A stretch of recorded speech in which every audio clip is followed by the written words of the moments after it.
Hola a todas y todos, bienvenidos, buenas tardes, buenas noches si hay alguien por otras latitudes.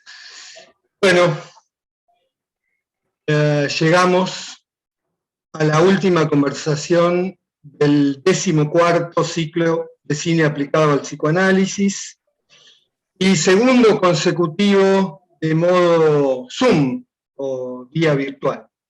Este año sobre fraternidad imposible. Veremos si el año próximo tendremos la posibilidad de sostener una modalidad mixta, un poco presencial y a la vez virtual. Bien. Como siempre, antes de introducir el encuentro, quiero agradecer, dado que es la última y como hago al comienzo y al final, siempre, a todo el equipo que me acompaña, con la preparación, la difusión, los videos maravillosos que preparan, por supuesto a mi coequiper Elsa Malvenda y a nuestro maravilloso operador técnico, el imprescindible Lionel Wrightwood, y también a Alejandra Antuña, que ahora hará una presentación que acompaña a la mía y estará coordinando conmigo, a Vivi Vega, Laura Carrara, Gabriela Levi Daniel, Romina Martínez, Mónica Ostromujov, lo digo bien, Cintia Reutemann y Vicky Sánchez. Es un placer trabajar con amigos. Veremos qué se nos ocurre proponerles para seguir conversando y aprendiendo y a aplicar el arte cinematográfico al psicoanálisis. Como acostumbro, quisiera citar algunos rasgos o huellas de lo que hemos,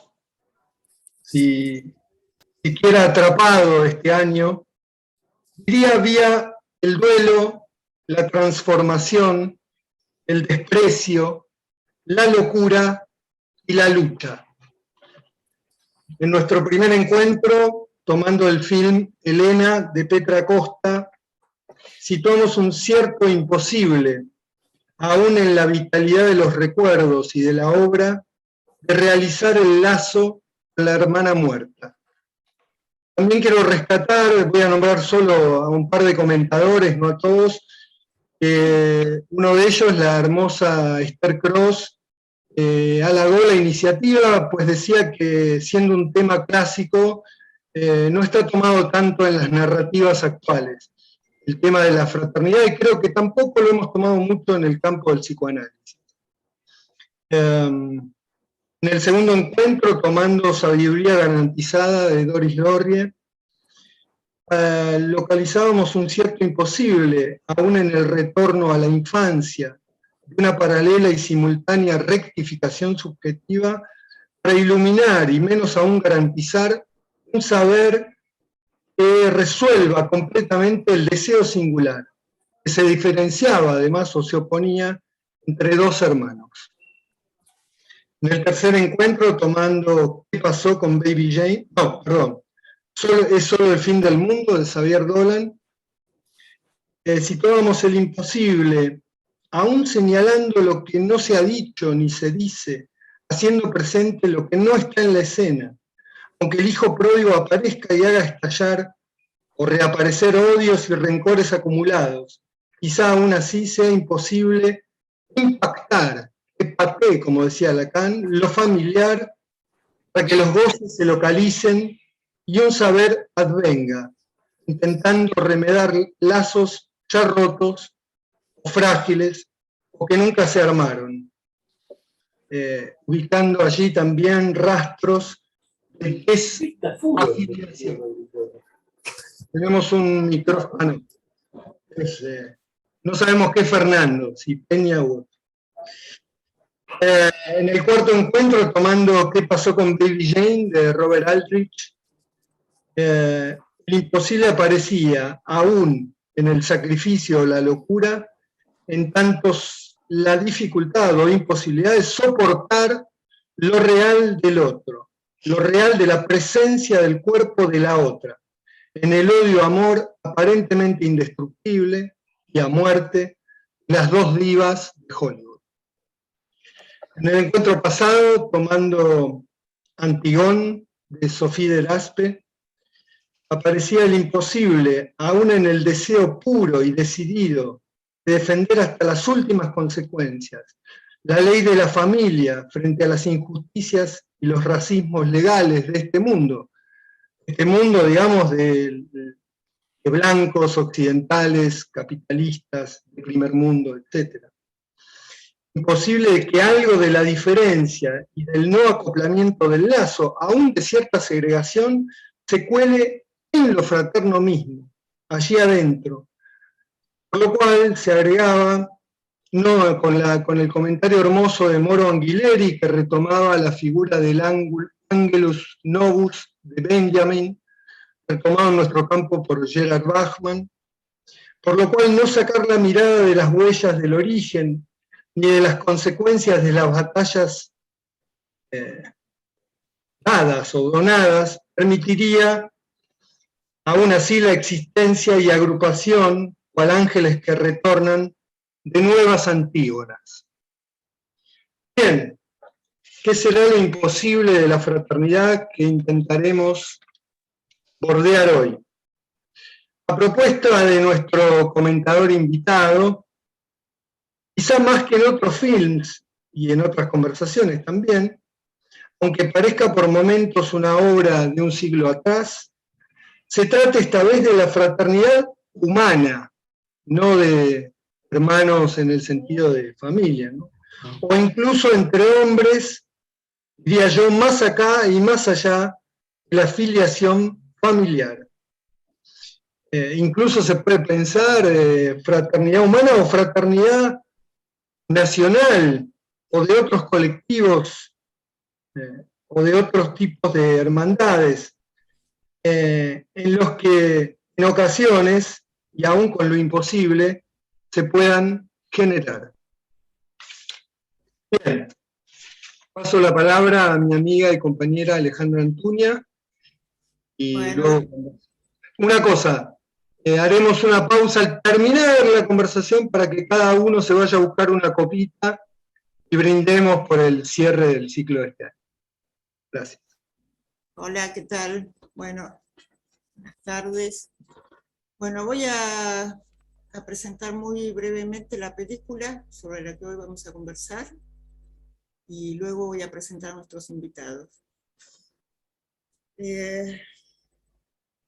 Bueno, hoy, como ya saben, vamos a conversar sobre La Gran Ilusión, de Jean Renoir. ¿Por qué cerrar las noches de cine de este año que tuvieron por tema la fraternidad imposible con La Gran Ilusión? Es imposible referirse a esta película sin tener en cuenta en qué momento fue filmada. La película es del año 1937. Estamos en el umbral de la Segunda Guerra Mundial, el Tercer Reich en Alemania, con Hitler ya en el poder. El Frente Popular gobernaba Francia, frente al que adhería Jean Renoir. Este frente es una coalición de partidos de izquierdas que se formó en contra del nazismo y el fascismo, y respondía a la Internacional Comunista, ¿no? Pero La Gran Ilusión está ambientada en 1916, en el transcurso de la Primera Guerra, y relata las vicisitudes de un grupo de oficiales franceses que son tomados prisioneros por los alemanes. Como toda gran película, presenta múltiples aristas de las cuales se pueden extraer distintas lecturas. Muestra, por ejemplo, cómo la Primera Guerra fue una bisagra en la historia europea que implicó el pasaje del régimen de los grandes imperios al régimen de las naciones. Y consecuentemente con ello, la caída del orden aristocrático que tanto lamenta uno de los personajes, el capitán alemán von Rauffenstein. La película oscila, sí, no sé si lo pronuncio bien, disculpen. La película oscila entre las divisiones por nacionalidad, se habla por ahí de la disciplina alemana, de la disciplina francesa, y las diferencias por clases sociales. bien representadas en el film por Marechal, que era un mecánico perteneciente a una clase popular, Rosenthal, un burgués proveniente de una familia adinerada, aunque sospechada en aquel momento por su origen judío, y la aristocracia encarnada del lado francés por el capitán Bellier y del alemán por el ya mencionado capitán von Rauffenstein. Para Renoir, estas últimas, las diferencias por clases sociales, son las que realmente cuentan. Lo voy a citar. Cuando un granjero francés se encuentra cenando en la misma mesa con un financiero francés, aunque ambos son franceses, no tienen nada que decirse. Lo que le interesa a uno deja al otro totalmente indiferente. Pero si imaginamos una reunión entre un granjero francés y un granjero chino, tendrán montones de cosas que contarse. Pero a pesar de estas diferencias, e incluso se podría agregar la división que supone el uso de las distintas lenguas, y a pesar de la guerra, entre los personajes surgen lazos de solidaridad, fraternidad, respeto e incluso de amor. Y es esto lo que está subrayado y acentuado en esta película. Espero que esta sea la última guerra, dice Marechal sobre el final. No te hagas ilusiones, le contesta Rosenthal. La gran ilusión no es una película bélica. Nos evita los errores y las miserias de la guerra. Solo están presentes de una manera muy sutil. Pero sí nos confronta con lo inevitable de ella y con nuestra incapacidad frente a ella. Renoir nos sitúa ante la misma pregunta que Einstein le dirigía a Freud. ¿Hay algún camino para evitar a la humanidad los estragos de la guerra? Conocemos la respuesta freudiana. No podremos evitarla, pero sí combatirla. Nos dice Freud, si la aquiescencia a la guerra es un desborde de la pulsión de destrucción, lo natural será apelar a su contraria, el eros. Todo cuanto establezca ligazones de sentimientos entre los hombres no podrá menos que ejercer un efecto contrario a la guerra. En esta película, Renoir nos da la misma respuesta. Es por esta puesta al lazo, a pesar de la imposible fraternidad, que cerramos este ciclo con esta gran película. Bueno, voy a presentar a nuestros invitados. Los voy a presentar en el orden en el que van a intervenir. Roger Cosa, que ya estuvo el año pasado aquí comentando una película, la película Ida.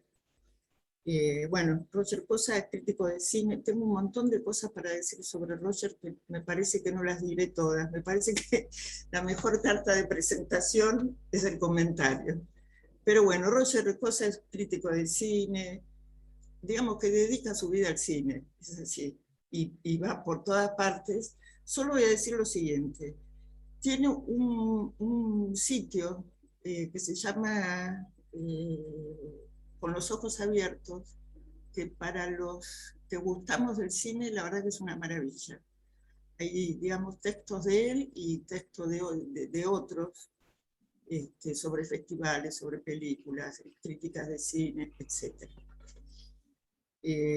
También tiene un Instagram que se llama Ojos Abiertos 1968, que es el año pasado subía filmaciones, todos los días subía una pequeña filmación muy breve y de una cuestión muy cotidiana. Y este año lo que estoy viendo es que está subiendo fotos de pinturas, ¿no? Así que bueno, es interesante seguirlo. También tiene un programa de radio que se llama La Oreja de Bresson, que va los domingos a las 17 horas, por radio de la Universidad Nacional de Córdoba. Bueno, y por supuesto, no voy a dejar de mencionar, si ya termino, la alegría que me causa, esto lo hago a título personal, la alegría que me causa que estén nuevamente con Filmoteca por la TV pública. Y voy a decir que, bueno, Roger está sentado ahí in situ, grabando el programa. Bueno, por otra parte, estás muteado, Roger, veo que haces gestos y hablas, pero ok. Por otra parte, la otra invitada es Marisa Morao, también tuvo su participación en algún ciclo anterior. Marisa es psicoanalista, es miembro de la Escuela de Orientación Lacaniana y de la Asociación Mundial de Psicoanálisis. Compiladora del libro Violencia y Radicalización, una lectura del odio en psicoanálisis, que está publicado por Grama y es del año 2016. Es docente en la Facultad de Psicología, en la UBA. Dirigió ahí también una investigación sobre violencia. Bueno, parte de esa investigación está publicada en las lecturas online de la revista Enlaces 26. Y también Roger nos cedió un lindo artículo este año, está publicado en Enlaces 27, donde hace una comparación muy interesante entre, digamos, entre la experiencia del espectador y la experiencia del analizante en el diván. Es muy lindo artículo. Bueno, con esto te paso la palabra, Roger, comenzás vos y luego continúa Marisa, ¿sí? Bueno, ahora sí, saludo al público. Acá saluda Peña para todos. Feliz cumpleaños, ¿no? Feliz cumpleaños, te dicen. Psicoanalistas del país, te dicen. Gracias, gracias. Creo que después de esto va a empezar a ser diván, ¿eh? Con un feliz cumpleaños nos vamos a comprometer a invitarlo a Peña. Ah, sería genial que lo inviten. Nunca Sí, lo sí. invitamos, estamos Bueno, en deuda. el año que viene, Peña Psicoanálisis. Muy bien, muy bien. Lo único que faltaba, dice. Pero bueno, ahí está haciéndome el aguante, mientras que después de esto nos vamos a ir a comer a un restaurante que nos gusta ir cada tanto. Pero bueno, les agradezco las palabras. Me había olvidado absolutamente que había escrito el texto ese. Cuando me dijeron, nos regaló un texto, yo dije, ¿de qué está hablando? Y ahora me hiciste acordar. Claro, fue este año, que el tiempo está misteriosamente reorganizado todavía en el modo en que vivimos. Bueno, muchas gracias. Debo decir que Alejandra se adelantó bastante en lo que yo había pensado hablar. Yo no escribo, trato de evitar cuando doy una conferencia o participo en un panel o cosas como la que en este momento estoy haciendo, que no sé estrictamente cómo denominar, porque no es un panel, no es una conferencia, es una charla dentro de un grupo que analiza el cine en el contexto del psicoanálisis, entonces, y que nos estamos encontrando por Meeting, que es un espacio ya de por sí demasiado conocido, demasiado familiar, y en el fondo no debería ser tan familiar, no deja de ser una rareza de mediación técnica este tipo de encuentros. Pero bueno, como la naturaleza de nuestra especie es inmediatamente constituir hábitos, los hábitos suelen naturalizar cualquier tipo de experiencia. Y entre lo que quisiera hablar es la naturalización de un tipo de experiencia que es prácticamente, yo diría, la imposibilidad de todo sentimiento y de toda construcción o toda posibilidad de lo que hemos llamado aquí fraternidad. En tanto que, a mi juicio, hay una propensión generalizada a destituir todo tipo de lazo, como se suele decir dentro de la misma jerga, más que nada lacaniana, más que freudiana, y que me parece que es una etapa en donde las posibilidades de lo fraterno, con todo lo que eso puede implicar, no sé si está en riesgo, pero sí está deteriorado o dañado. Es decir, el lazo social está deteriorado, todo potencia las posibilidades del daño, no las posibilidades de la reparación y el encuentro. Y bajo esa percepción del mundo, que no es solamente la exteriorización de, de ese goce por el daño, que están especialmente en las redes sociales, pero que no es algo solamente de las redes sociales. Es como si las redes sociales fueran tan solo un potenciador o una lupa sobre un conjunto de formas del desprecio que al menos a mí me interesan pensar. Me interesan pensar desde el cine, me interesa pensar más allá del cine o con el cine, y también me interesa pensar desde, yo no como un psicoanalista, porque no lo soy, aunque sí tengo muy en claro que la condición esencial para devenir psicoanalista es ser psicoanalizado. Como tal, soy un psicoanalizado con 21 años ininterrumpidos, entonces puedo de alguna forma pensar al respecto desde el psicoanálisis, puesto que el psicoanálisis conscientemente me piensa.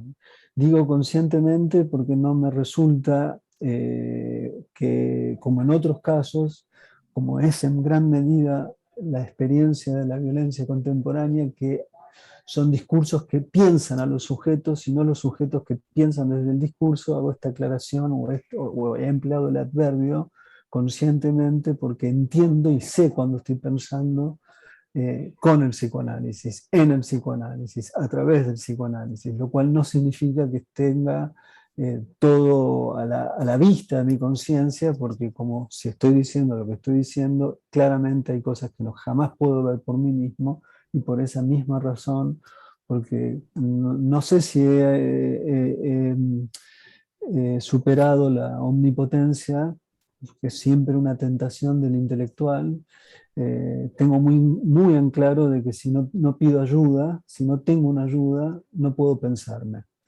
La ayuda no necesariamente es un psicoanalista, aunque preferencialmente creo que es necesario eso, sino también parte de la fraternidad es la posibilidad de ir al encuentro con otros, cercanos o no tan cercanos, que permitan de alguna manera poder estar en una situación de vulnerabilidad, no estar en una situación de irascibilidad y por lo tanto de defensa. Yo creo que también es una forma de destituir el lazo social. Dicho esto, que sería un preámbulo desde el lugar donde enuncio, hablo y estoy con ustedes, quisiera decir algunas cosas de la película, quisiera decir algunas cosas de lo que la película al menos a mí me suscita, y como dije recién, Alejandra ha dicho algunas cosas que yo tengo muy presente. O sea, para mí las cartas muchas veces se menoscaban las cartas de Freud del 33 entre Freud y Einstein. Me parece que son fundamentales y hoy quizás más que nunca. Por otro lado, esa preocupación por la guerra, esa preocupación por no solamente la guerra, sino el estado de guerra, y no por decir el estado de guerra estamos presuponiendo que habría algo así como un estado de paz que ha sido traicionado en algún momento a lo largo de la historia o a lo largo del camino civilizatorio, Hola, pero Juancho. sí al menos respecto de esta idea de esta especie de naturalización de una modalidad de confrontar las diferencias y los conflictos, me parece que se ha perpetuado y se ha hecho ubicua en la vida pública, en la vida social, incluso en la vida doméstica, y a mí personalmente me parece que al menos me resulta que es algo que debería ser inadmisible. De tal forma que ya no es inadmisible ver a alguien en la calle pidiendo, como tampoco es inadmisible que de pronto la otra semana yo en el Doc Buenos Aires había programado una película de Avi Mograbi que se llama de 54 años de ocupación, un manual abreviado para, un manual, los primeros 54 años, un manual abreviado para la ocupación. El film que termina con un conjunto de soldados que literalmente lanzan hacia una zona de la Franja de Gaza un misil, matan gente y se mueren de risa. O sea, esa sería el fin de toda posibilidad de lo fraterno. Eso, a mi juicio, está en estado de naturalización. No es un estado de excepción, es un estado de naturalización. Por lo tanto, es una regla. La regla hoy es la guerra. La guerra en todos los posibles ejercicios de la misma. Me parece que las batallas discursivas de menor intensidad en tanto las implicancias y los efectos que tiene, pero no obstante que son partícipes de ese complejo generalizado de odio y desprecio, que se pueden ver en las redes sociales, bueno, todo eso ya no parece preocupar, parece ser vivido como un destino de las sociedades. Yo quisiera pensar que no, y quisiera decir que no, y quisiera pensar que una película como La gran ilusión de Renoir serían de alguna forma una memoria de una forma de encontrarse reconociendo la segregación, pues, en ese matiz tan característico del psicoanálisis, que es la fraternidad y la segregación en una suerte de tensión permanente, casi estructural, que es lo que permite efectivamente mantener honestamente, si se quiere, el lazo social.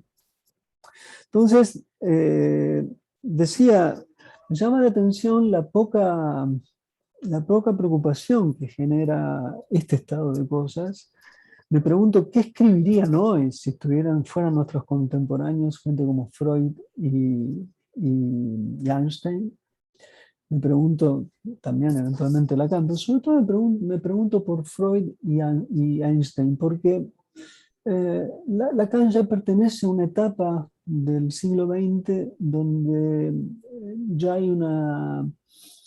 no solamente hay una conciencia sobre el horror, sino que además que hay una conciencia del horror, ya hay incluso un destino irónico sobre el horror.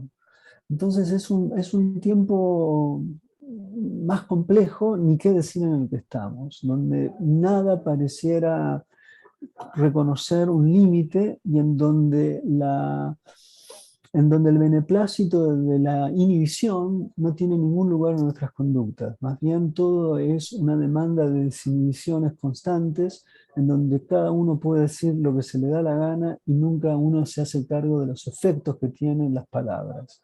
Entonces esto es un poco donde yo estoy hablando. Y sobre esto que estoy hablando, estaba pensando cuáles son los últimos textos que recogen en última instancia esta preocupación. Creo que uno de los últimos textos es del principios del 2000, es un texto de Susan Sontag, a propósito, creo que es Ante el dolor de los demás, es el título en español, donde ella retoma un poco estas preocupaciones sin ningún tipo de inocencia, ¿no? Entiende muy bien que no habría una idea, no sé, cuando se habla de cuestionar los motivos de la violencia y de la guerra, no estamos hablando de que se ha perdido un estado de paz, no es eso lo que se dice, pero sí es inadmisible en la forma en que vivimos no solamente los conflictos, sino las diferencias y las formas de la confrontación. Creo que es uno de los últimos grandes textos que abordan estos temas. Después de eso no hay mucho, como si se hubiese rendido el conjunto del mundo intelectual, de las distintas formas de pensar, que pareciera haberse abandonado esta interrogación que llevó a que dos mentes brillantes, Einstein y Freud, preocupados con el advenimiento que se sentía del nazismo, bueno, escribieran lo que escribieron.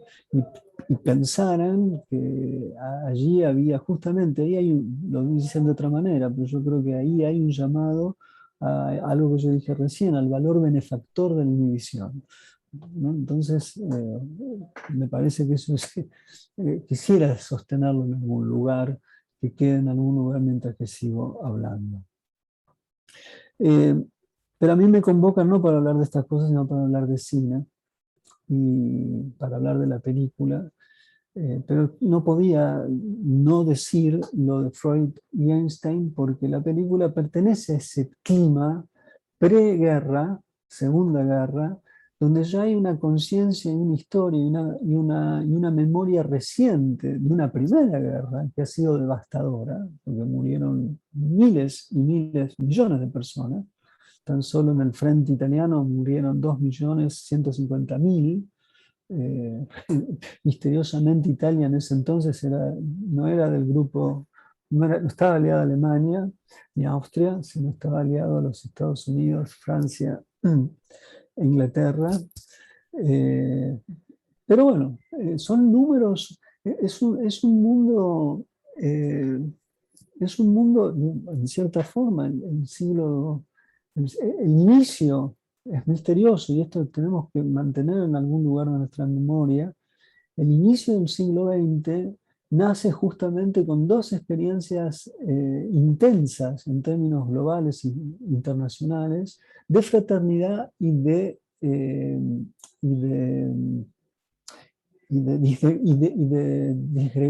disgregación.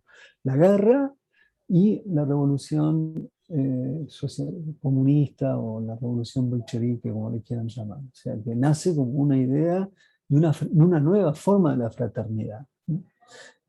Así que al mismo tiempo, paradójicamente, está ese inicio y al mismo tiempo está la contracara de ese inicio, el contracampo de ese inicio. A mí me parece que es sumamente interesante ir repasando el pasado, en tanto que el pasado no es que vuelve a repetirse igual, pero sí ciertos gestos, ciertos dilemas, ciertas formas del desafío, si se quiere, civilizatorio, sí se vuelven a dar, en los propios términos en los que nosotros estamos. Es decir, en nuestros términos de hoy, en un mundo que parece ir inclinándose estrictamente hacia un grado de la segregación y una segregación violenta. Bueno, la pregunta es, ¿cuál sería el contracampo de eso? ¿Dónde estarían los gestos como los que tienen en la película algunos de los personajes, gestos de una ligera resistencia en donde vive lo fraterno, ¿no? Entonces, yo pienso esta película como una película contrafáctica de la época en la que estamos. Una película que me remite y me recuerda que existen otras posibilidades de conformación de las relaciones, de los vínculos, incluso en tiempos de guerra. Esta dialéctica entre el campo contra campo o en esta zona está la fraternidad y por contrapartida podemos pensar la segregación, o está la revolución bolchevique y al mismo tiempo está la Primera Guerra Mundial. Bueno, uno de los elementos muy interesantes de la película, para pensar la película en tanto película, se trata de una película de la guerra, pero la guerra está en fuera de campo, nunca se ve la guerra. Esa es una decisión notable por parte de Renoir, en donde probablemente esta es la gran película de la Primera Guerra. Hay varias, pero esta es una, sin duda alguna. Y la decisión en donde uno puede sentir la guerra, pero no obstante no la ve, sino que ve la guerra a través de sus consecuencias, en lo que les sucede a los hombres, e incluso en los mandatos que los hombres tienen que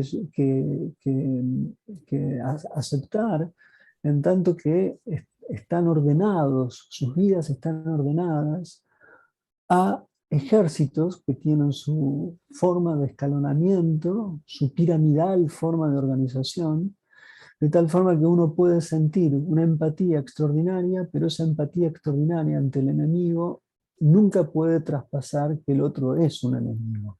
De tal forma que ahí, en eso que vemos entre el personaje de Pierre Fresnay, o no sé cómo se pronuncia, y Eric von Stroheim, digamos, el capitán Bourraufen, o Raufgen, y Boldin, yo no pronuncio francés, discúlpenme. Bueno, en ese mutuo encuentro y desencuentro, en ese tiro que le da, está obligado por una función, al mismo tiempo que hay algo que desdice la función, que estrictamente estamos viendo este campo contra campo, esta zona de tensión, esta zona constante de inclinación hacia lo fraterno o hacia a la segregación. Me parece que es interesante ver en los pequeños gestos de una película el problema en términos que pueden ser vistos desde un punto de vista macro, que es como yo empecé, y aquí en todo caso yo me estoy ahora sí inclinando hacia pensar los elementos mínimos. Hay un momento notable en la película, si uno piensa, finalmente son lugares cerrados. Hay un momento que van de un lugar, cuando van hacia la celda, se ve toda la ciudad, ¿no? Son distintas ciudades. Eso pareciera ser un plano de transición, pero es un plano fundamental, porque lo que uno está esperando inmediatamente ver ahí es la guerra, son los frentes, son los escombros.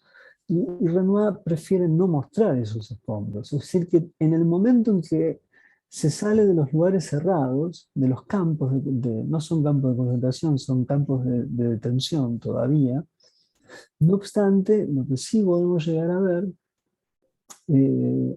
es el afuera tampoco es mostrado, tampoco es sugerido como un campo de batalla. Eso también es una decisión muy interesante.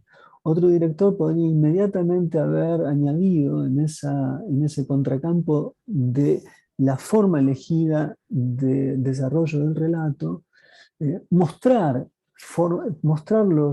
las consecuencias de la guerra. Él prefiere mostrar la guerra en torno a la dinámica, la terrible dinámica entre el deber y el querer, porque en última instancia este es el fondo de la película, lo que se quiere y lo que se debe.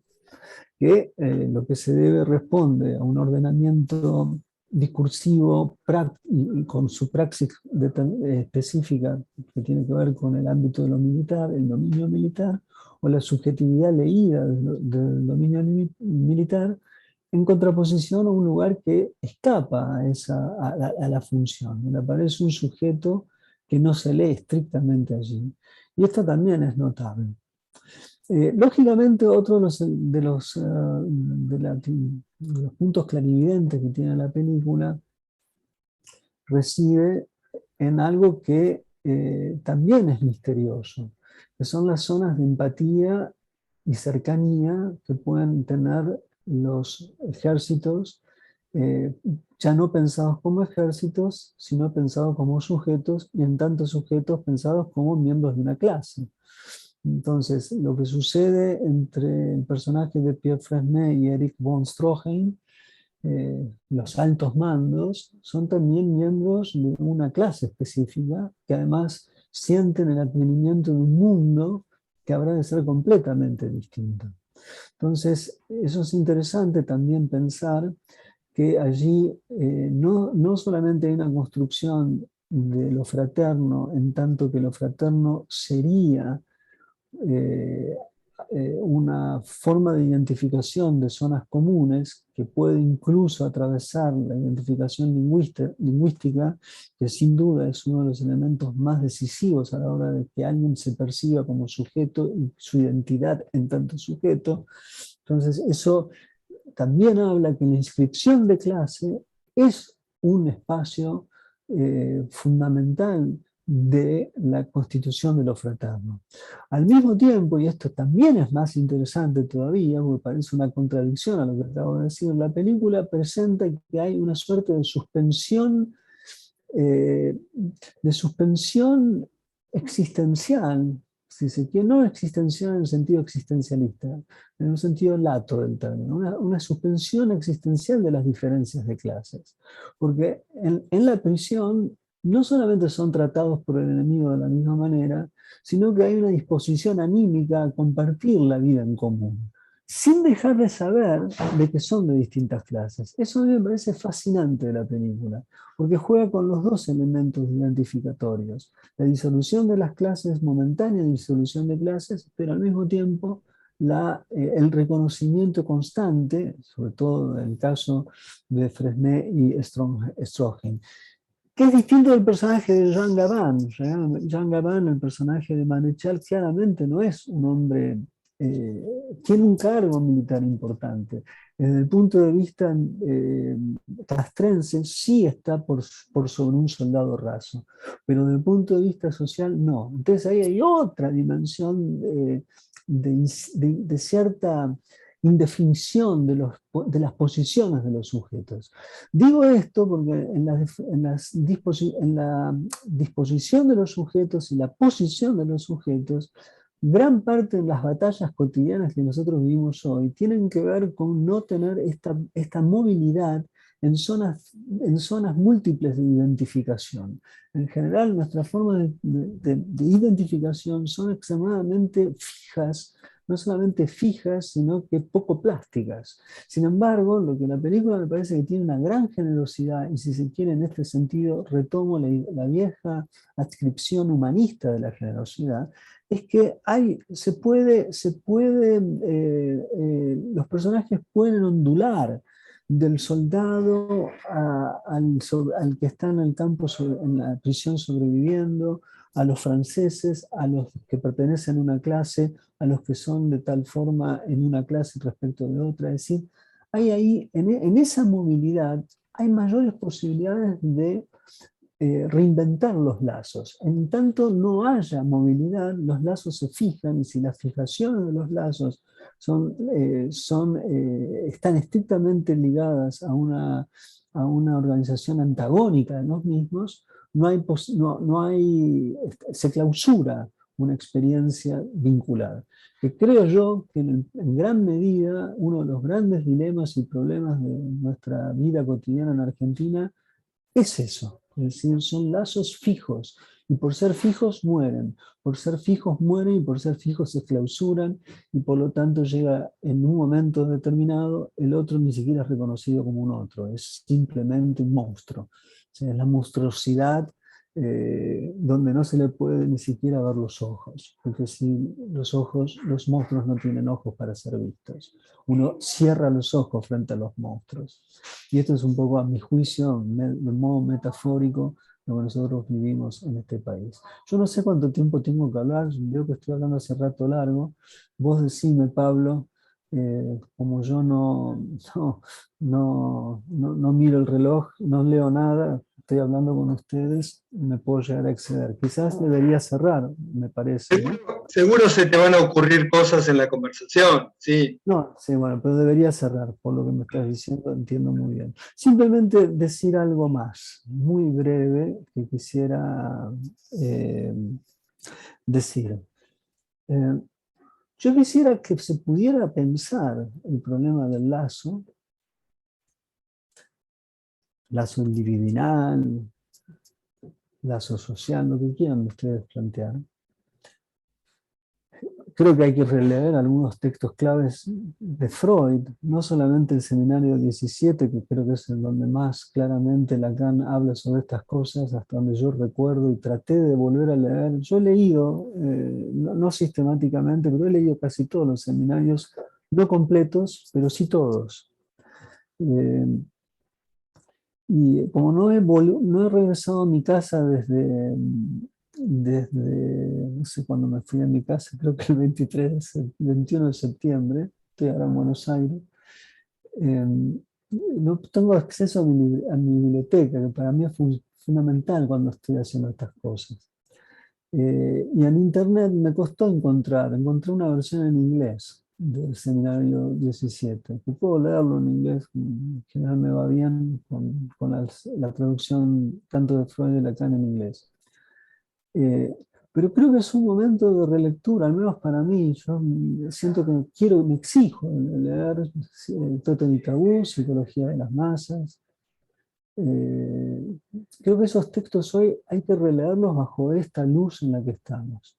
Y por último, quisiera retomar mínimamente algo que yo no quisiera repetir, algo que yo no quisiera que allí esté el espacio de erigir toda fraternidad posible. Y me refiero a lo siguiente.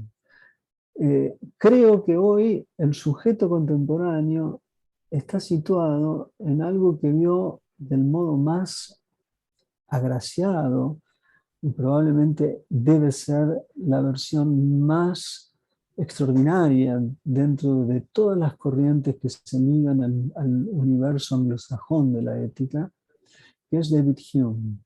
Yo creo que no se puede hoy pensar o habría que inventar otra modalidad de lazo que no sea aquello que ve Hume en el Tratado de la Naturaleza Humana, cuando Hume sugiere que toda posibilidad de empatía no es otra cosa que la extensión del egoísmo. Es decir, que el egoísmo propio pueda ser extendido como en que los otros puedan entrar en el egoísmo propio. Esta operación ha sido la gran operación del liberalismo como filosofía política. Se puede ver la última versión de esta extensión del egoísmo en un filósofo como Richard Rorty, cuando Rorty sugiere una especie de transformación del yo al nosotros, o una ampliación constante del nosotros a través de la imaginación y la deliberación moral. Pero yo tengo la impresión que, dadas las circunstancias en las que estamos, ese paradigma es insuficiente. Creo que ese es el paradigma secretamente oficial de cómo se piensa lo político, y en esto sí creo que el psicoanálisis tiene muchísimo para aportar, en tanto el psicoanálisis pueda correrse en cierta medida de este utilitarismo secreto que anida en las almas, disculpen que use esa palabra, en las almas del siglo XXI. Allí yo encuentro que hay algún tipo de reparación. Y el cine es mucho más en ese sentido que una forma de trabajar en el orden del imaginario, otras formas del nosotros o formas de ampliar ese yo egoísta. Más bien diría que el cine pertenece o sigue insistiendo en una memoria de algo posible que está más allá de ese paradigma. Y ahí me remito a los Chaplins, ahí me remito a los Renoir, ahí me remito a los John Ford, ahí me remito a todos los cineastas que creyeron que el cine era una cuestión de civilización. Acá termino. Bueno, gracias, Roger. Saco el sonido para los escuchos. Bueno, Marisa. Bueno, muchas gracias por la invitación. Para mí es una alegría compartir con ustedes parte de este episodio último del ciclo sobre un tema que me interesa. Eso es una buena coincidencia. Y me propuse compartir con ustedes, digamos, como las resonancias en mí, las resonancias de la película, algunas ideas que me suscitó, algunos interrogantes, algunas piezas sueltas, como decimos. Ya que hablamos de Lazo, por lo que acabo de escuchar, voy a, en principio, decir la resonancia de lo que acabo de escuchar primero. Me preocupa el tema del lazo, porque no soy muy optimista, no lo soy, en ese punto soy muy freudiana. Y me preocupa a la luz del siglo XXI en función del cinismo contemporáneo. que creo que es un tema clave para pensar lo que hace impas, digamos, lo que significa un impas para el lazo mismo. En ese sentido, por ejemplo, recordé, mientras te escuchaba, Roger, el tema de algo que decía que trabajaba una propuesta de Rorty en el 2001 por el ataque a las Torres Gemelas, donde propone el asunto de la solidaridad, digamos, ¿no? Como modo de lazo y como tratamiento del horror. Bueno, yo no soy optimista con la solidaridad, realmente, porque justamente es algo que me suscitó para pensar la película, que es el asunto, como dos grandes temas me aparecieron, ¿no? El tema de lo que es el semblante para nosotros y el tema de lo que es el goce mortífero, ¿no? Como si lo que voy a transmitir estuviera como jugado entre esos dos temas. Empiezo entonces por cuestiones de la película. Me pareció un film bello, verdaderamente bello, que desde el comienzo me transmitió como un cierto tono de comedia sobre la guerra. Lo viví así.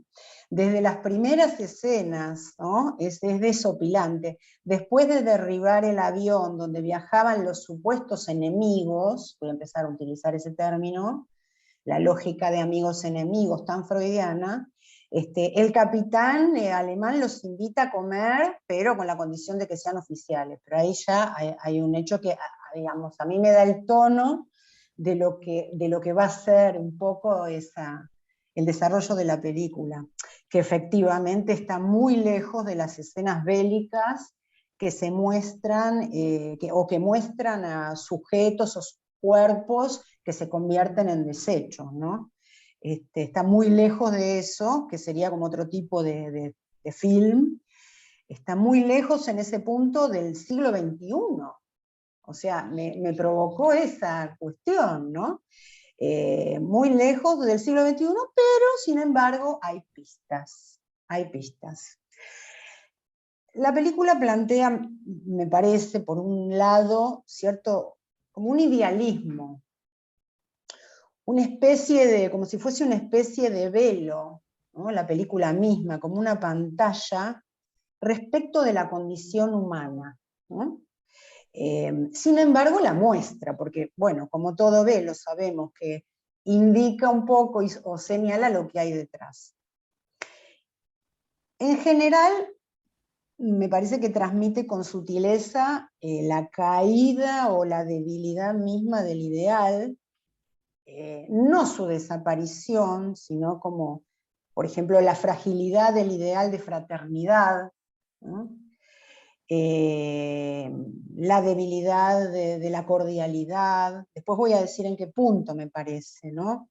O de la fraternidad o la igualdad, digamos, la debilidad de eso mismo, de la igualdad, de la fraternidad amorosa, todo lo que va en esa línea que supuestamente podría colaborar o regular las relaciones entre las personas, me parece que muestra como esos puntos de ruptura, ¿no?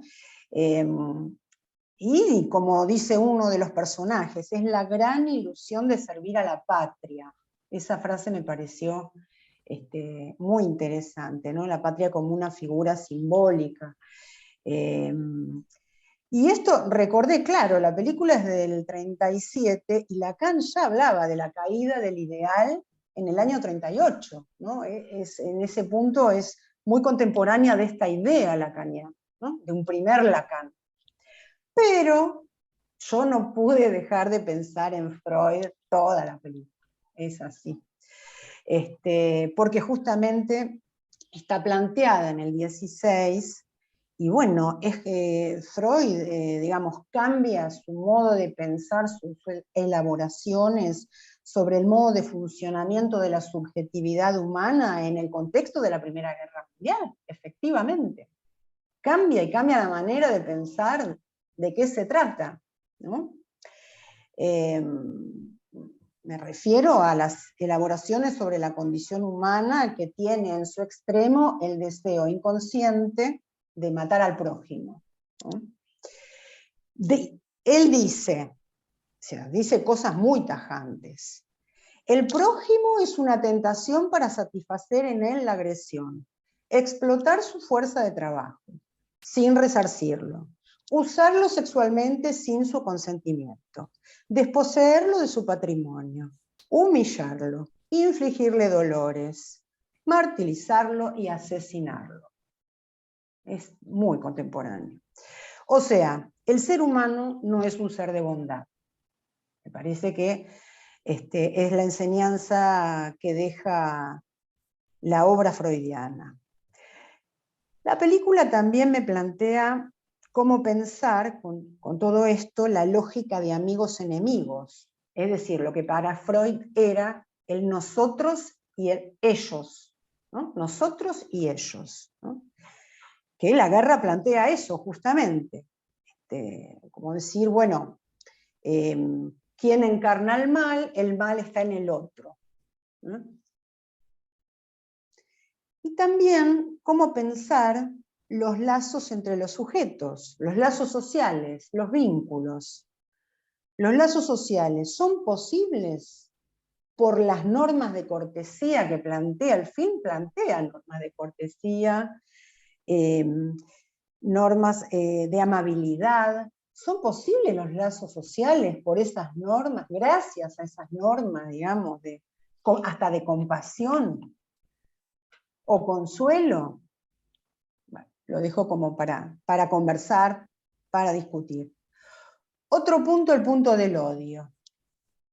El punto del odio. Bueno, hay dos personajes, es muy interesante eso, que los personajes que logran fugarse, que andan a la par, que van un poco en una conversación de amigos, como de empatía con el otro, hasta que irrumpe el odio, ¿no? Y uno dice, te odio. Y el otro le responde, el sentimiento es mutuo. Me encantó, me pareció un gran detalle. Entonces, me pregunto, ¿los semblantes son frágiles? ¿No hacen límite al odio por el otro? Igual era un odio que tenía que ver con, podríamos decir, el estatuto de la palabra, ¿no? No es el odio en términos de lo que hoy entendemos por arruino al otro, ¿no? Arruino el cuerpo del otro o arruino el cuerpo propio también. Entonces, hay un muro, no solo entre las dos nacionalidades, sino, lo propongo, hay un muro entre los miembros de una misma raza. Un personaje dice, creo que es Marechal, que dice, no es cuestión de educación, hay un muro entre nosotros. Es cierto que está planteando la cuestión de las clases sociales, ¿no? Pero yo lo llevo más allá de eso. La cuestión se jugaba entre Marechal y Rosenthal, que era el rico, el de la familia adinerada. Entonces, hay un muro entre nosotros. Pero yo creo, y lo propongo para conversar, el muro va más allá de la clase social. Las fronteras las pone el hombre, esa es otra frase preciosa. Las fronteras las pone el hombre, pero a la naturaleza le da igual. Es decir, aparece la cuestión de la frontera, aparece la cuestión del muro. Y yo pensé, por algo que dice un personaje, que la frontera marca, por ejemplo, la diferencia en relación a la lengua. Esto me pareció sumamente interesante, ¿no? O sea, la frontera entre la lengua propia y la lengua del otro. Porque hay un personaje que dice, casi lo dice de modo exaltado, necesito oír francés, ¿no? O sea, necesito oír mi propia lengua. Entonces, ¿qué pone eso en juego? Me parece que podemos pensar que pone en juego la diferencia entre mi modo de gozar, ¿no? Y el modo de gozar del otro, en otra lengua. Y pone en juego la tolerancia o la intolerancia, ¿no? Que eso es bien contemporáneo, como un empuje, que además hay un empuje a que hablemos todos con la misma lengua, ¿no? Y si hablamos algo diferente, ya tenemos consecuencias que no son las más interesantes, Entonces, me parece que eso más bien responde a la cuestión de rechazar en lo contemporáneo y segregar a la lengua extraña, ¿no? A la lengua extranjera. Esto me lleva al tema como bien freudiano y que Lacan retoma en el Seminario de la Ética, no es casual, en el Seminario de la Ética, sobre la maldad fundamental. El tema de la maldad. O ese goce, digamos, raro que me habita, pero que se lo adjudico al prójimo, ¿no? Es esa lógica. No queremos ni enterarnos de nuestra propia maldad. Eso me parece que es una de las posibilidades de tratamiento del lazo en términos analíticos, en el análisis de cada quien, digamos, como aproximarse a esa zona, digamos, del dasbin, de la cosa, de la maldad propia en un análisis, ¿no? Hay que ver la relación entre esto y la posición del analista. Me interesa ese tema. Luego, la relación entre el acto violento y el deber. Cuando el oficial, por ejemplo, le dispara al prisionero y aparece un pedido de disculpas en nombre del deber, ¿no? Y dice, el deber es el deber, es decir, todo en la línea de la orden, el deber, la guerra misma. Entonces, a la luz del acto, ¿cuál sería la diferencia entre, me suscitó esta pregunta, ¿no? Entre obedecer en nombre del deber, un deber amalgamado a cierta autoridad, por decirlo así, como figura de un otro, y obedecer sin ningún tipo de autoridad que imparta la orden, sino que más bien ahora se trata, en lo contemporáneo, de obedecer solo a un imperativo de goce mortífero. ¿No? ¿Cuál sería la diferencia, ¿no? A la luz del acto violento? Cuando se dice el deber es el deber. Otra cuestión más, otro detalle más que me interesó. El personaje dice, para usted y para mí, que serían los capitanes, para usted y para mí, morir en la guerra es una buena solución. Qué interesante eso, ¿qué quiere decir? Muy enigmático. Pero bueno, ¿sería la manera de plantear morir de honor? ¿Tendrá algo que ver o nada que ver? No lo sé. ¿Es preferible morir de honor para este sujeto? Si fuese así, marca un gran abismo con lo contemporáneo donde el goce está puesto en matar, me parece, ¿no? Lo propongo. En algunos casos, como se dijo, por diversión, o sea, no hay ningún tipo de sentido, ni político, ni económico, etc. O sea, matar o en matarse también por andar detrás de algún dios oscuro, ¿no? Sacrificando el cuerpo, que es bastante epocal, no podría decir. O sea, bien, es otra perspectiva que la de morir de honor. Me evocó eso, no sé si lo podemos conversar. Luego vi como una serie de divinos detalles. Hay algo que, a ver, destaco la conversación sobre la moda femenina. Eso me pareció, me encantó. A un soldado le había contado su madre que algunas mujeres usaban polleras cortas, que eran por la rodilla, un poquito más abajo, ¿no? Y el pelo corto. Entonces el soldado dice, sería como acostarse con un varón. Me pareció increíble. Eso plantea algo muy interesante, porque además ellos solamente, ya le dice el capitán, el alemán, ustedes solo pueden usar ropa militar, ¿no?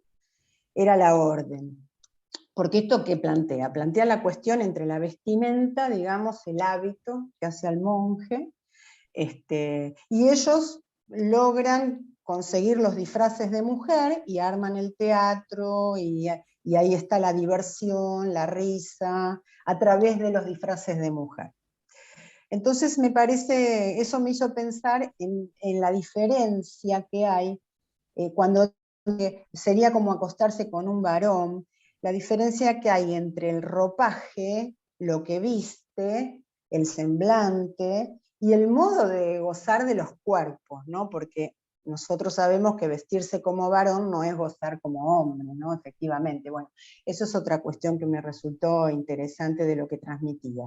Después, otros detalles, de entrada hay un cartel en la taberna, creo que es, ¿no? Donde los reciben para el almuerzo, no sé, que dice, el alcohol mata, el alcohol enloquece, ¿no? O sea, aparte eso me pareció contemporáneo en el sentido de cuando se pone un cartel o una publicidad, porque esto es una frase que es la mejor publicidad para el producto. Si el alcohol mata, bueno, ¿no? El goce es sin parar, ¿no? Es como cuando se dice la droga mata, no se drogue, es como, bueno, es una invitación a drogarse. Y otros detalles que me parecieron interesantes es, que no sé qué será, pero bueno, les pregunto a ver qué les pareció a ustedes, las fotos de mujeres en la pared al costado de la cama de los soldados, ¿no? Y eso creo que es al costado de la cama de los soldados franceses, en contraposición a la foto de caballos del oficial alemán. Bueno, por ahora está muy bien. Bueno, gracias, Marisa. Bueno, muy interesante los comentarios, me parece que habrá un montón de cosas, incluso en algunos puntos me parece que son contrapuestos. A mí me parece que, digamos, lo que plantean los comentarios y lo que plantea la película es qué hacemos con el lazo social dado la maldad fundamental, como la llamabas, Marisa, ¿no? Bueno, abrimos a la conversación. Perdón, una cuestión, ¿no? En relación a tu pregunta, Alejandra, porque mientras escuchaba el comentario de Roger lo pensé que lo dije en relación a mi preocupación por el cinismo y demás, porque yo creo que como analistas, para nosotros, y es una apuesta muy fuerte de Miller en ese sentido, el lazo es el síntoma. O sea, es el modo, no tengo otro modo de estar con el otro que no sea con mi síntoma, ¿no? Quería agregar eso, que eso es una idea, digamos, Lacan toma esta cuestión y dice, bueno, los cuerpos no saben comportarse, lo toma de Aristóteles, entonces dice, bueno, solo me comporto en relación a otro cuerpo a través o mediante mis síntomas. No sé si hay otro modo de plantearlo. En eso no soy pesimista, soy pesimista respecto de una salida, podríamos decir, colectiva en cuanto a la fraternidad, pero porque soy freudiana también. Entonces sos escéptica más que pesimista. Mejor una pista de... Sí, no, totalmente, sí, no, porque el pesimista siempre tiene la razón, no. Escéptica. Tengo algunos comentarios y preguntas para hacer, pero tiene la mano levantada nuestra amiga y habitual compañera Gloria Axman. Lío, ¿la podés desmutear? Sí, ya está aprobada, Gloria, a ver. Sí. Hola, Gloria. ¿Qué tal? ¿Cómo les va? Hola Marisa, hola Roger, un gusto conocerte, Roger. Hace tanto que no nos vemos, Marisa. Eso es cierto. Hablando de las fraternidades, ¿no? Del gusto por conocer a alguien y el extrañar verte en forma presencial. Me gustaron los comentarios, me gustaron las preguntas que se hacen, me parece que la cuestión del lazo... todo el tiempo me hicieron acordar los dos comentarios a lo que Lacan dice en el final del seminario 19, cuando anticipa la segregación y dice, ya lo verán. Es decir, termina así el seminario, es impactante, ¿no? Ya lo verán, dice. Ahora, la película que me pareció, como ustedes dicen, no tengo nada que agregar porque comparto muchas de las cosas, pero hay una manera en la que se muestra, la que Renoir muestra la cuestión de lo imposible de la fraternidad, que a mí me impactó mientras la estaba viendo, que era esa especie de, no sé cómo se dice en cine, pero esa especie de comparación entre las dos escenas. Una donde está el alemán acompañando al francés que había herido y que había querido que sea en la pierna, y la otra escena inmediata que eran los dos que escapaban. Entonces estaba toda la escena que vos llamaste este semblante de cortesía, pero donde se notaba algo de la cuestión del deber es el deber, pero mi amigo, donde aparecen todas estas expresiones de mi amigo entre los enemigos. Claro. Mientras que entre los amigos que se fugan, se estaban peleando en esta lógica que marcaba de amigo-enemigo también, con otro sesgo. Pero lo que me cuentan ambas escenas es lo que ustedes dos trajeron, que es esa fraternidad imposible, lo que el ciclo introduce con ese nombre tan riguroso, diría yo, una fraternidad imposible. Digo, me parece que en esas dos escenas estaba como resumida la película de lo que nos quería mostrar.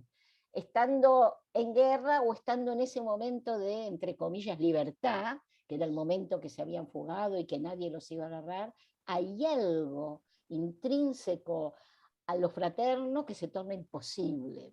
Me daba esta sensación ahí. Bien, gracias otra vez por los comentarios. No sé qué piensan.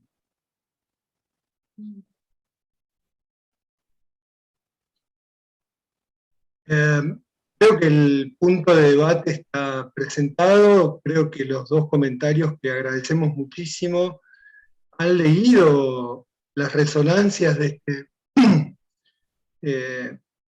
impactante film, de este muy enseñante film en nuestra contemporaneidad y en las dimensiones de segregación y de segregación política que circula permanentemente en nuestra contemporaneidad.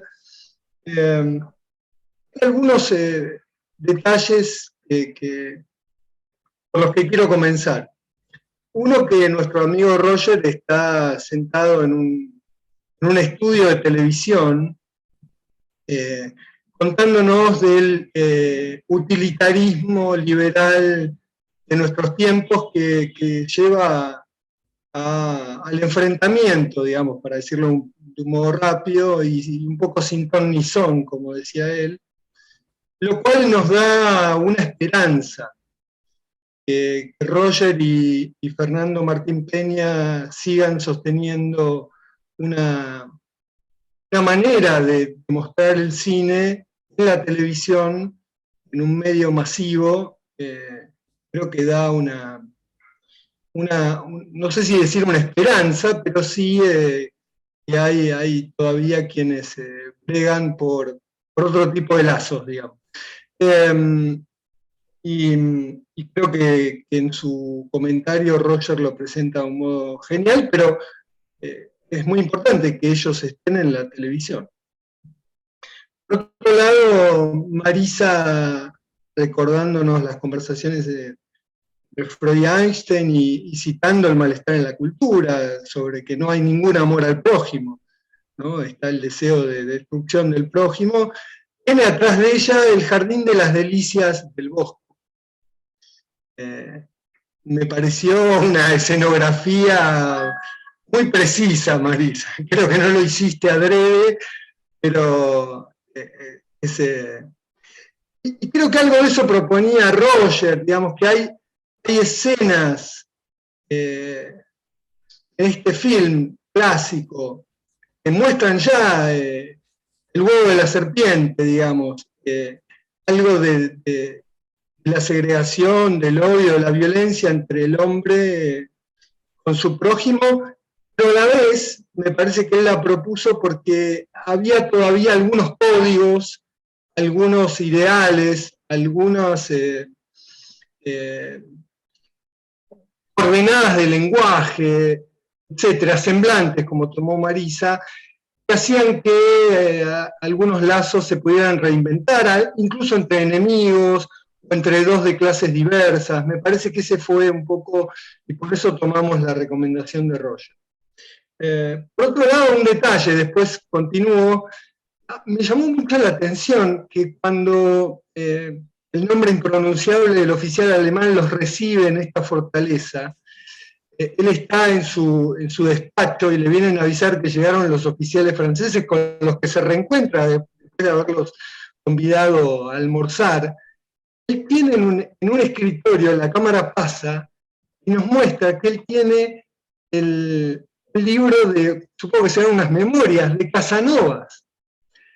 La única cita, la única referencia a un libro que hay. Después está este libro de un supuesto poeta griego, que no conocía, no sé si es un invento, el mejor poeta griego, etcétera, un nombre que yo no había escuchado nunca, no sé si es un guiño de Renoir, pero aparece las memorias de Casanovas en la mesa del oficial alemán. Eso quizá hace juego con lo que traía Marisa de los disfraces femeninos. De otra manera, ¿no? Porque Casanovas quizá es una muestra de, por un lado, de lo que la serie infinita no hace nunca verdadero lazo, hasta que a la vez hay una con la que no puede y allí acontece el amor. Eso que Roger ubicaba como la posibilidad de mostrarse vulnerable, ¿no? La posibilidad de hacer un lazo con el otro vía la castración. Bueno, esos detalles que me evocaron algunas cosas que observé y seguimos conversando.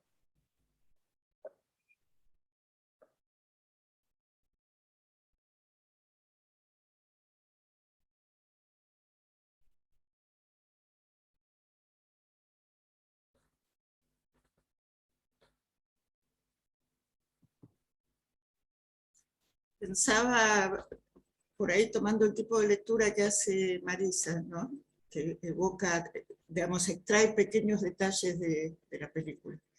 Por un lado, la película es como un fresco, ¿no? Un fresco de distintas clases sociales, distintos personajes. Hay una multiplicidad de cosas.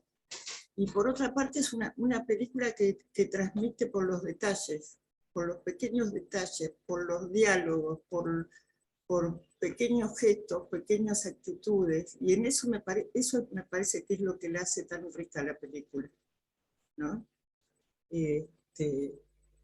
Pensaba que el personaje más rígido de todos, que es el capitán alemán, es ese detalle de la flor, ¿no? Una flor en una fortaleza que después, bueno, la corta y se la da al otro, en ofrenda al otro capitán, digamos, ¿no? Frente a su muerte.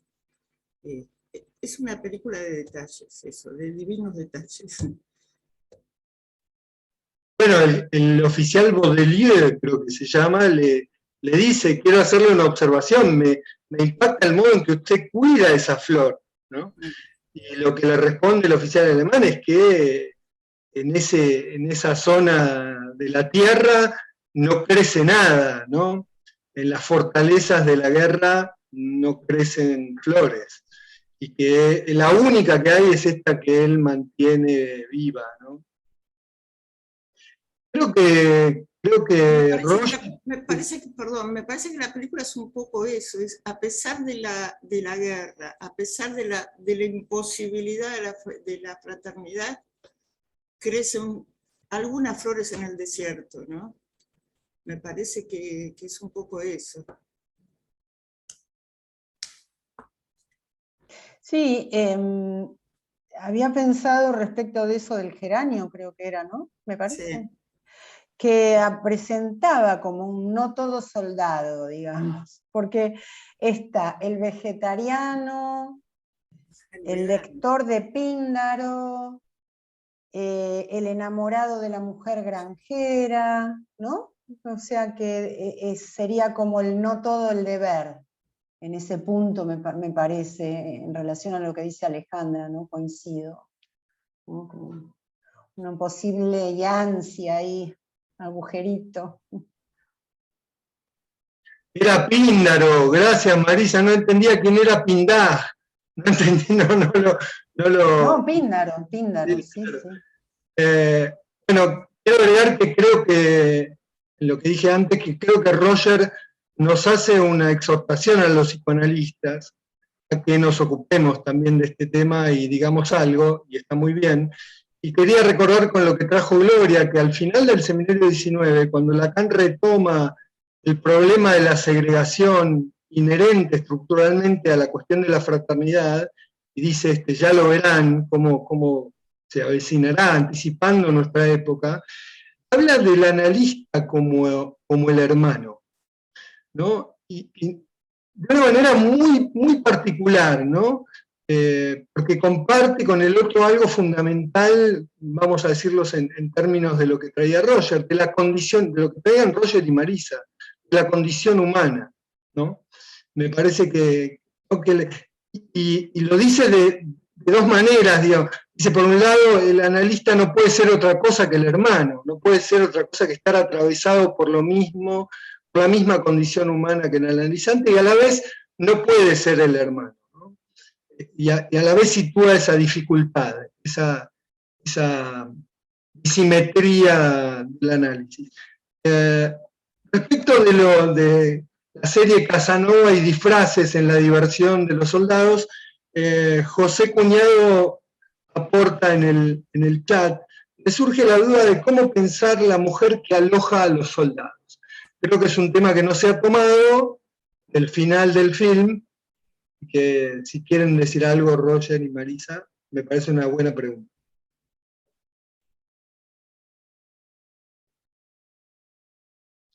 No, bueno, yo lo tomo así como un rasgo, digamos, lo que dije hace un momento, ¿no?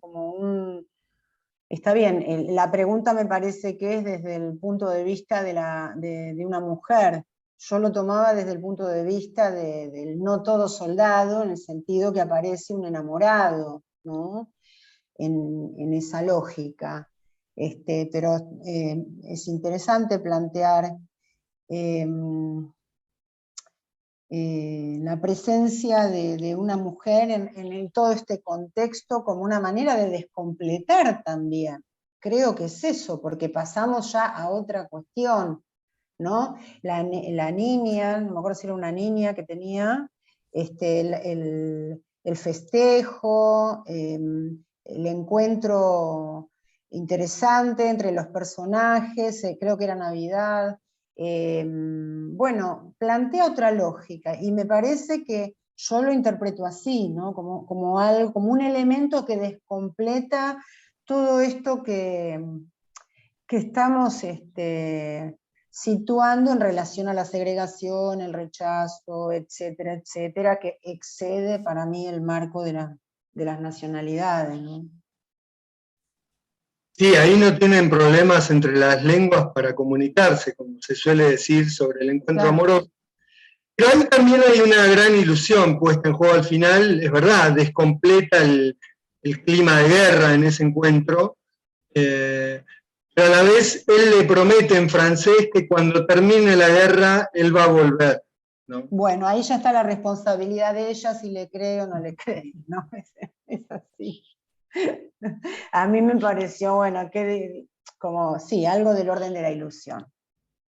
Un detalle en la casa de esta mujer, ya que estamos con los detalles, ahora me hacen recordar al situar estas escenas de la granjera que aloja a los soldados enemigos, ¿no?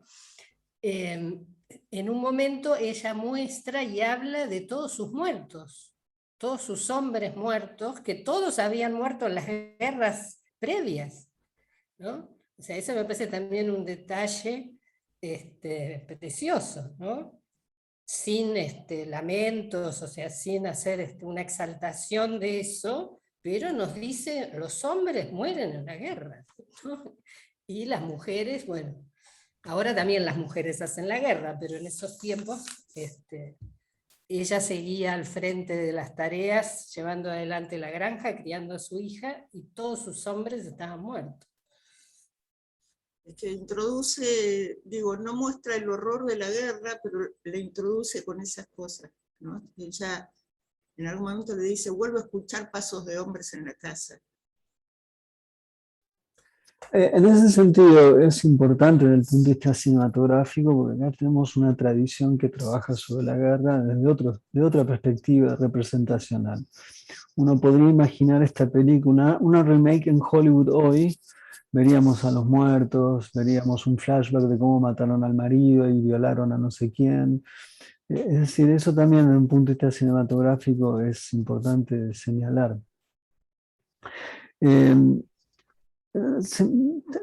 Hay muchas cosas para decir sobre la película. Para mí el gran misterio de esta película es por qué es tan lejana. O sea, y a la vez misteriosamente es lejana, pero resuena para el presente. ¿Sí? Es como si fuera un aerolito y tan solo abarca 100 años de distancia. En ese enigma de su distancia es donde yo percibo que es en esa opacidad que reviste en su distancia, creo yo que está el núcleo de lo que a mi juicio no se deja pensar del presente. Decir qué es lo que lleva a pensarla tan lejana, bajo ningún punto de vista creo que se trate de que en aquellos tiempos la humanidad en su conjunto era incauta. No creo que sea eso, creo que acá, y justamente si uno presta la atención debida a los detalles, es claro que no es una película inocente. Por lo tanto, el problema nuestro es cómo abordar un film que sería en cierta medida una película intempestiva para nosotros, fuera de nuestras coordenadas, pero más actual que ninguna. Y yo trato de pensar en esto, o sea, no me corresponde a mí pensarlo en el psicoanálisis, sí me corresponde a mí pensarlo, ¿qué diablos hago yo frente a esto en un universo en un universo despiadado en el que estamos? Pues es un universo despiadado en el que estamos. Entonces, yo no, bajo ningún aspecto, puedo tener, sí, en ese sentido, puedo compartir con Marisa el pesimismo de la razón, en tanto que miro a mi alrededor y veo que la embestida y el embrutecimiento es tal que se torna muy difícil pensar en otras modalidades de existencia.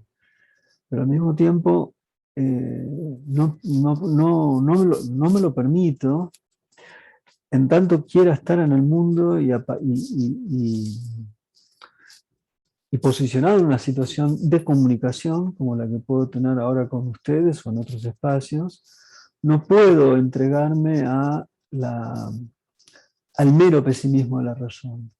Porque en última instancia el pesimismo de la razón también me confiere la posibilidad de darme cuenta de que nada, a menos a mi juicio, y acá si fuera así, puesto que hay formas relativamente más esencialistas de pensar psicoanalíticamente que otras, yo no veo que no hay siempre un espacio mínimo, una zona mínima de resistencia a que todo esté previamente determinado. Algún espacio de invención puede existir, alguna dimensión mínima puede existir. Entonces yo trato sí de ir hacia ese espacio, hacia ese lugar en donde no es todo lo que siempre sucede. Todo lo que siempre sucede es vencerán los despiadados, vencerán los canallas. Yo no quiero entregarme al veredicto de los canallas.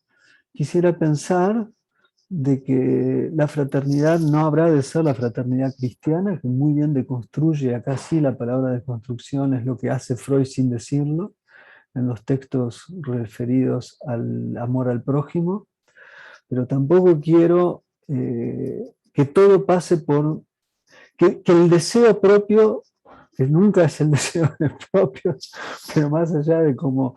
No quiero hacer de mi deseo mi propiedad privada, lo voy a poner en esos términos. Es decir, quiero pensar que hay otra forma posible de invención. Y si no la hay, si realmente tuviera la clarividencia de que no la hay, pues entonces yo estaría más cerca de pegarme un balazo que de seguir respirando. Como no estoy dispuesto a pegarme un balazo, prefiero seguir deseando, voy a intentar bajo todos los mundos, todo lo posible que esté a mi alcance y más allá también de que exista algo, de que pueda inventar que ante las grandes diferencias, ante el olor del otro que me moleste, no intentar yo que ese otro deje de oler como huele, y no solo que deje de oler como huele, sino que porque huele de otra manera le pego un tiro también a él. Sino más bien estoy dispuesto a entregarme a ver qué sucede cuando de pronto uno puede entrar en un juego con esos verdaderamente extraños. No lo necesito amar, realmente no lo necesito amar, porque no quiero ser cristiano, pero sí puedo no ser la contrapartida del cristianismo de hoy. No quiero ser mileliano. Los milelianos, los que gritan desaforadamente, abiertamente, todo el odio que tienen, porque ni siquiera han podido ponerse a pensar qué diablos es lo que desean. Bueno, es por ahí donde yo estoy tratando de pensar. Para mí esta película es una Sputnik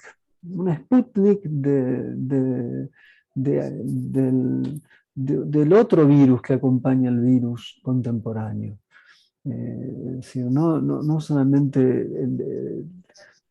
no se trata de distanciamiento social, que en realidad debería haber sido llamado, es lo único que me parece notable del texto de Agamben. No me gusta el texto de Agamben, me parece que la persona que dio con precisión todo esto no fue Agamben, fue Jacques Rancière.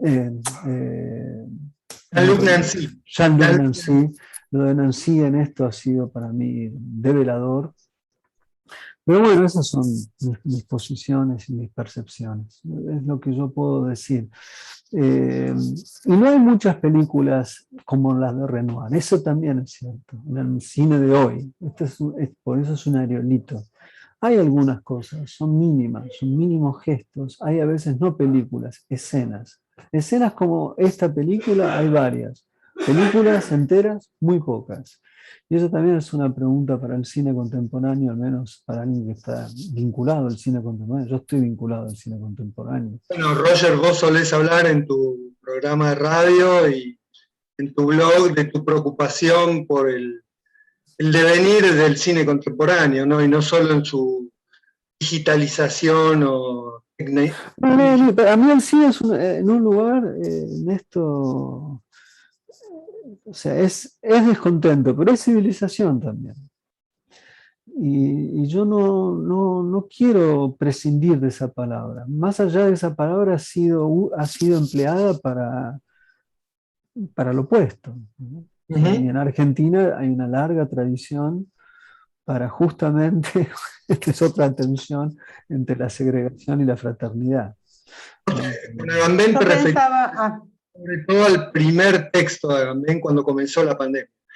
Después tuvo otros en donde matizó un poco algo sobre la casa, el lugar en la casa y el afuera, que no fueron ni tan pesimistas, ni tan reaccionarios, digamos, ni tan terribles en su diagnóstico, pero la verdad es que el primero fue...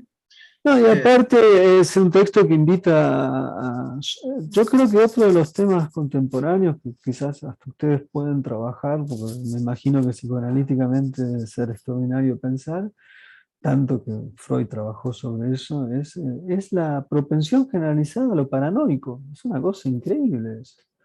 O sea, las teorías conspirativas. Yo creo que... es un síntoma de época. Es un síntoma de época, coincido, la sospecha sobre el otro malo. Pero por eso me parecía que el tratamiento de eso es como la maldad propia en cada uno de nosotros, ¿no? Desde el punto de vista del psicoanálisis, ¿no? Que en realidad lo que se hace es achacarle al otro, el otro mal. Sí, eso está generalizado. Y me parece que, creo que Gloria escribió en el chat, Gloria Axman, la salvación por el síntoma. Yo retomo eso, porque coincido en el asunto de, a ver, ¿a qué puedo, qué es lo que, a qué apuesto yo, digamos, como tratamiento de este problema? Yo apuesto al entusiasmo, porque, digamos, si no hubiese entusiasmo en cada uno de nosotros, no estaríamos acá en esta pequeña comunidad que somos una serie de personas hoy, viernes, hasta ahora, después de tanto trabajo toda la semana, entusiasmando, ¿no? Hablando entre nosotros sobre temas que nos preocupan. O sea, esto en acto, para mí, es como una pequeña y gran solución al problema del rechazo, del odio al otro, de la segregación. Creo que es para mí, yo lo tomo así, y se trata de estos lugares, estos intersticios, por donde uno puede hacer efecto de lazo con el otro, ¿no? Y creo que como para mí lo que lo orienta es el entusiasmo, no, más allá de un optimismo y de lo que yo un poco decía sobre que me corrigió Pablo muy bien, una cuestión escéptica, porque realmente la preocupación es el cinismo contemporáneo. Entonces me parece que lo que estamos haciendo aquí es un tratamiento de eso, aunque no nos demos cuenta, a expensas nuestras, digamos. No, Marisa, me parece súper importante que muestres que, como en la película, podés pasar de una pizca de pesimismo a tu lado optimista o de entusiasmo, que llames a esto un lazo, porque a mí me parece que los psicoanalistas puedan conversar con un otro como Roger, al que si lo han escuchado creo que habrán entendido por qué yo resalté que es importante que él esté en la televisión, que podamos conversar sobre localizar cómo hacemos lazo los seres hablantes, y que eso es con el síntoma, y que podamos decirle al otro de nuestra época que el odio al otro esconde la relación al propio síntoma, al propio goce. Puede tener un valor para rescatar algo de entusiasmo y de lazo, y es algo, me parece, que va en la misma línea de lo que decía Roger, de rehusarse, hermoso, a convertir el propio deseo en mi propiedad privada. Me pareció una definición magnífica. Hay un comentario, Lionel Dental Guillermo, no en el chat, quiere intervenir. Si le podemos dar micrófono. Guillermo. Proba, Guillermo. Ahí está, perfecto. Hola, ¿qué tal? No, yo lo que quería comentar, bueno, me pareció interesantísimo todos los comentarios. Lo que quería comentar es lo que mencionaba Marisa con respecto a Píndaro. Me pareció singular que tenga un libro de Píndaro, porque Píndaro es el poeta de la aristocracia, digamos, en Grecia. Es el poeta que reivindica el éxito en los Juegos Olímpicos, o sea, es, por ejemplo, distinto a Solón, que tiene una postura, además de transformadora de la sociedad aristocrática, que es un poco anterior, pero tiene una postura democrática, digamos, y Píndaro es, y además era un poeta cercano a los que admiraba a los persas, muy cercano a los persas, digamos, o sea, él tenía, me pareció singular que justo pusieran ese libro como referencia en la película, ¿no? Lo otro que yo quería comentar es, en relación a lo que decía Roger, a mí me parece que hay una dimensión actual que es distinta a la dimensión de la época de la guerra. Yo también la película la veo, digamos, con entusiasmo, en el sentido de que quiere generar una esperanza, que la verdad es que yo tampoco veo demasiado. Pero me parece que en la época esa, la disputa era una disputa del mundo, digamos, ¿no? Es decir, a partir de la unificación alemana con Bismarck, Ahí lo que se está disputando es, bueno, una lucha imperialista por cómo se distribuye el mundo, digamos. Y que yo diría que termina con la caída del muro de Berlín, digamos, ¿no? Entonces es como que ahora ya una disputa es, bueno, no vayamos al tema de Fukuyama con el fin de la historia, pero una disputa como que es, bueno, la famosa frase de Jameson, digamos, ¿no? Que es más difícil creer que va a caer el capitalismo, No, que va a terminar el mundo. claro, que va a es más terminar el fácil creer mundo y no el en el fin del capitalismo. mundo que en la caída del capitalismo. Y yo creo que ahora entonces hay una estructura, porque el otro, en el respeto que hay entre los dos soldados, el alemán y el francés, hay digamos, hay una disputa por arriba, digamos, que tiene que ver con la disputa de los países, pero hay ciertos códigos de honor y ciertos rasgos personales que cada uno en su lugar respetan, digamos.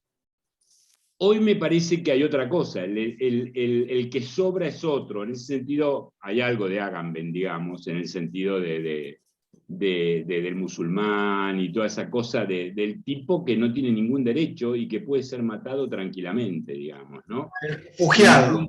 Claro, que es el refugiado, el tipo que se tira que se va con las balsas, que no tiene la nuda vida, digamos, ¿no? Entonces, me parece que hay que eso relacionado a la gran concentración económica que hay en el mundo, es decir, el mundo hoy en día está manejado por grupos muy pequeños, en todos lados. A mí me hacen perder un poco de esperanza. Sí creo que hay, por ejemplo en Argentina, intentos de desarrollar grupos, sobre todo en la parte de alimentación y de etcétera, grupos que tratan algún tipo de cultivo distinto, que se asocia, hay mucha distribución de cosas agroecológicas, etcétera, que ahí se arman ciertos grupos sociales, ciertos lazos, digamos, comunes, digamos, algo común. Solidarios. Sí. Pero después me parece que hay una impronta desde el poder real, digamos, una impronta muy fuerte a segregar, a diferenciar y a eliminar, digamos, ¿no? Entonces es muy difícil el lazo, ¿no? En ese contexto, me parece. Lamentablemente. Bueno, eso básicamente, ¿no? Lo que digo es que igualmente, como existen estos lazos personales de agrupamiento, etcétera, porque sobre todo en Argentina hay mucha actividad de este tipo, bueno, hay que tratar de fortificar, porque es lo que dice Roger también, bueno, como dice Serrat, es el tiempo que nos ha tocado, digamos, ¿no? Entonces, bueno, hagamos lo que podamos, lo mejor posible.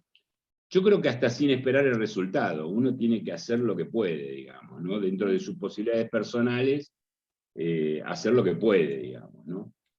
Eso es lo que a mí me parece, ¿no? Gracias, Guillermo. Marisa y Roger querían sumarse de nuevo. No, yo brevemente quería plantear la importancia para nosotros de la contingencia. En ese sentido coincido y soy, digamos, creyente, digamos, de que parece paradójico, pero que no hay un destino metafísico del ser, podríamos decir, ¿no? Porque si no está en ese punto está todo perdido, obvio. Pues si no estamos todos sobredeterminados y tenemos un destino trágico, y entonces ni siquiera para qué el psicoanálisis. Yo que si somos analistas y si somos nos analizamos es porque de algún modo estamos prendidos de la contingencia, ¿no? Atravesados por la contingencia, y eso me parece que es una posición conveniente en relación a las cuestiones que estamos planteando. Eso.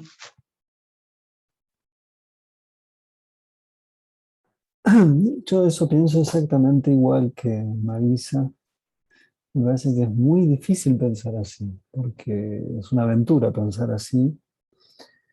Y, y- y son el automatismo, suena raro lo que voy a decir, pero es el automatismo simbólico constantemente demanda ser metafísico. Entonces, y si es metafísico, cuando, como decía Guillermo recién, uno cree que el capitalismo es un destino, ni siquiera un destino imposible de ser sorteado, sino que es casi un destino biológico, como si, bueno, es la idea de Richard Dawkins, ¿no? El gen egoísta estaría allí alojado.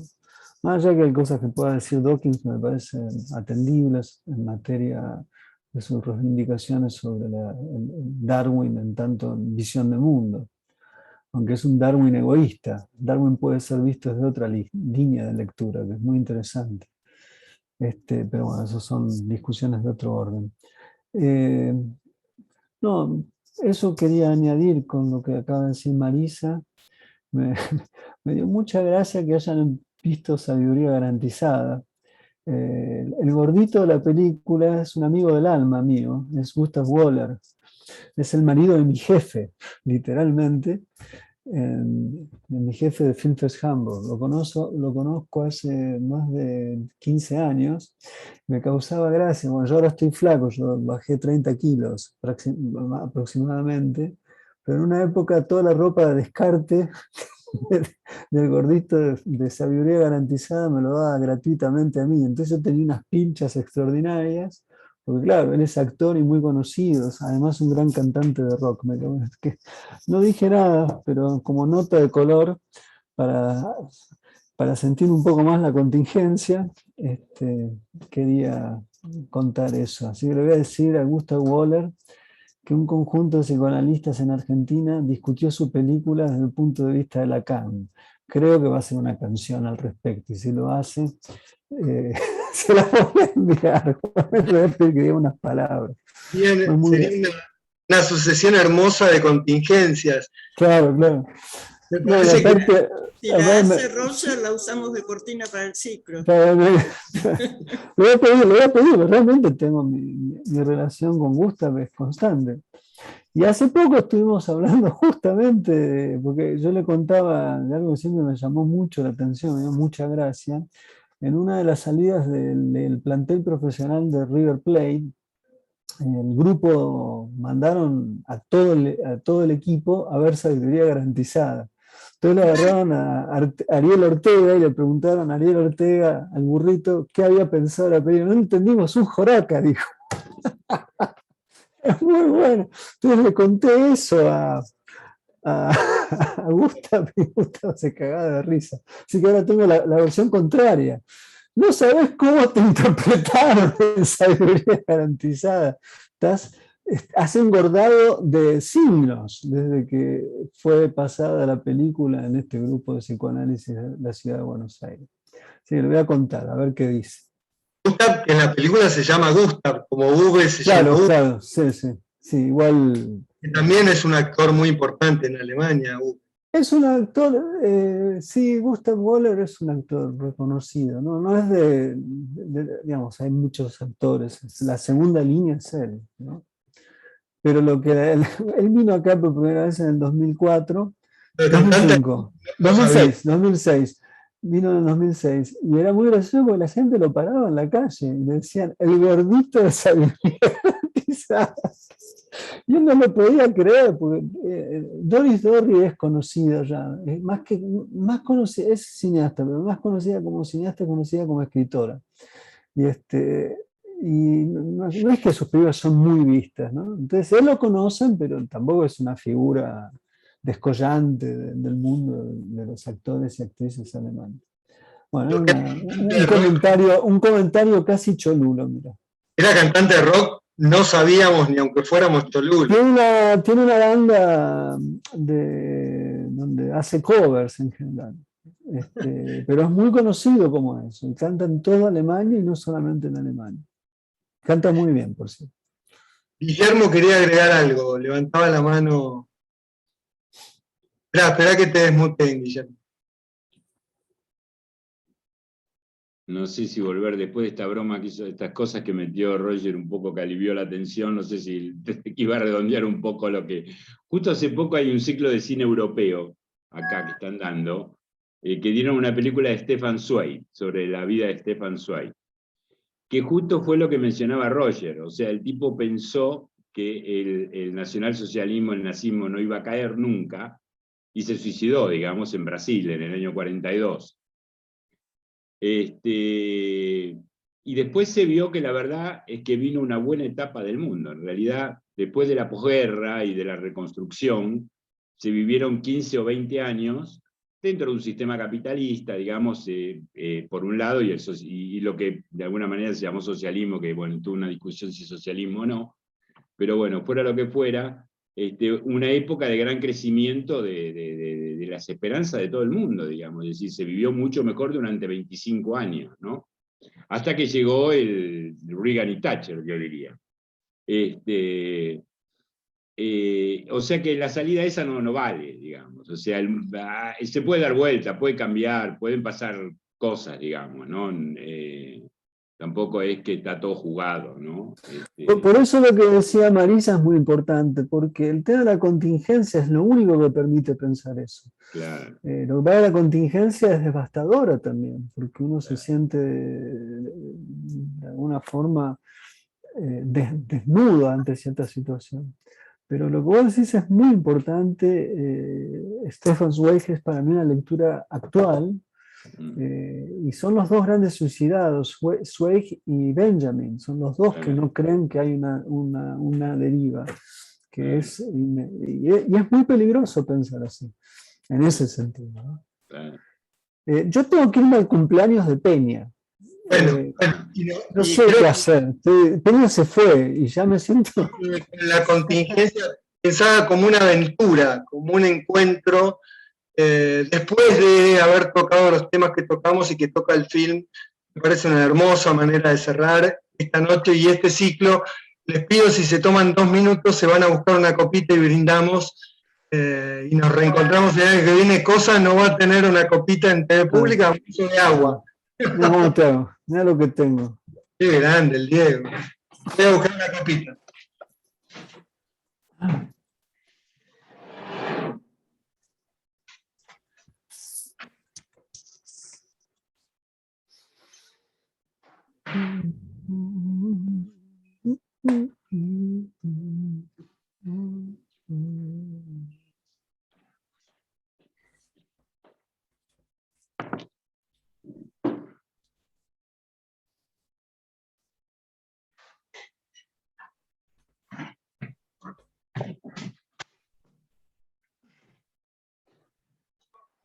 Bueno, pueden, Lío, dejamos que se desmuteen todos.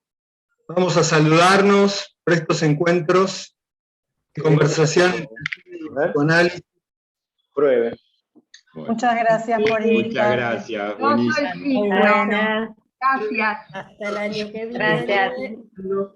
Muchas gracias. Muchas gracias. Sí. Hasta el año que viene. Salud para todos. Salud para todos. Un año. Salud, salud. Gracias. Hasta la próxima. Muchas gracias. Gracias. Hasta la próxima. Dante. Gracias, Roy.